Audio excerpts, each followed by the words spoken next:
One of my favourite details in the story of how Jesus enters Jerusalem is that Matthew, dear earnest Matthew, has him riding 2 donkeys. That's right. They brought the donkey and the colt, and they put their cloaks on them, and he sat on them. Jesus travelling down the streets of Jerusalem with 1 foot on a donkey and 1 on its colt. No wonder the crowds were cheering. But I'm being silly. There's more to this story than a silly image of a donkey. There's more to this story of a king without a horse than some strange acrobatics. Now, I don't know about you, but Palm Sunday seems a million miles away this year. The rest of Holy Week seems easier to imagine. Maundy Thursday with its closed doors and sombre dinner, Good Friday with its pain and fear, loss and uncertainty, Holy Saturday with its loneliness and despair. Even Easter Day, that joy bursting forth out of darkness, even that seems closer, easier to relate to than Palm Sunday. We can feel the darkness and we can imagine the hope. We can see some light at the end of this tunnel. What's making that light, or what world it will reveal to us when we come out of it, who knows? But it's there. We know that this will end. But Palm Sunday? That's harder to imagine at the moment. The crowds jostling on the street of a crowded city, filled with hope and expectation and curiosity. Why are they all here? How many of them had met Jesus before, somewhere else? Had any of them grown up with him, this extraordinary kid from an ordinary family in Nazareth? Had they seen him since?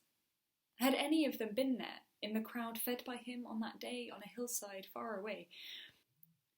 Had any of them come to him hoping to be healed of some illness or affliction?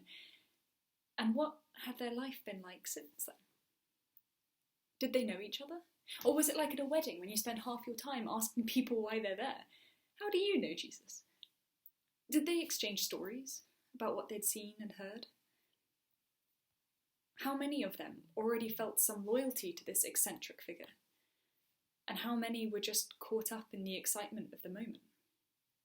And were they scared a week later, when they saw this man on the cross and remembered their own part in welcoming him to the city?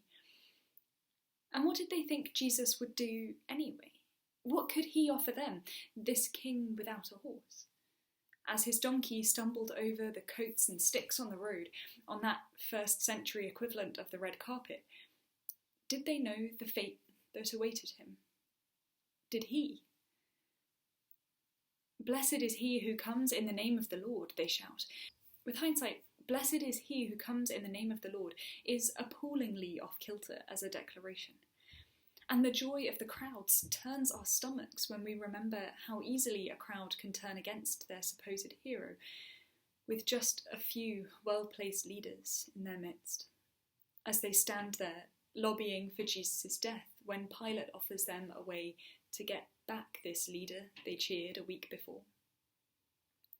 So yes, that jostling crowd in Jerusalem feels a million miles away from this quiet sitting room in Hereford. But Palm Sunday is meant to feel wrong, because we know the end of the story. We know that this triumphal entry to Jerusalem is not the moment when Jesus has won. In this moment, we see how much people can like him, how easily humans find heroes to applaud. But the triumph, the real triumph, is a week away yet. The other side of the pain and loneliness of the cross. The real triumph comes in a quiet garden with a handful of women who see their Lord and know that the world that had crashed around them just a few days before was not really the end. Their world had crashed around them, but it had fallen so that it could be rebuilt. Better, stronger, and more lovingly. Palm Sunday feels wrong because we know what comes next. We could have a joyous procession, well, we can't at the moment, but we could shout and clap and rejoice. We could pretend that we don't know the ending of the story. We could pretend that we are welcoming this king into our city to take over and impose a new regime. But this horseless king of ours is not here to fight or to rule over us. He's here to guide us, to see us, and to love us. To love us through our misguided rejoicing, to love us even when we reject him to make our lives easier, to love us when we turn away, to love us when we look on from far away, too scared to be near him in his pain, to love us to his death, and to love us so much that even death can't keep him from loving us. We can't have a procession this year, but we can welcome Jesus to our homes, knowing full well that we are welcoming a King of love who won't defeat all our enemies in a big show of power, but knowing that death doesn't always mean defeat, and that this King without a horse fights fear with hope, cruelty with kindness, and hate with love. And that in that battle, that most important battle of all, he will always win. And that's when we cheer for Jesus, our King without a horse.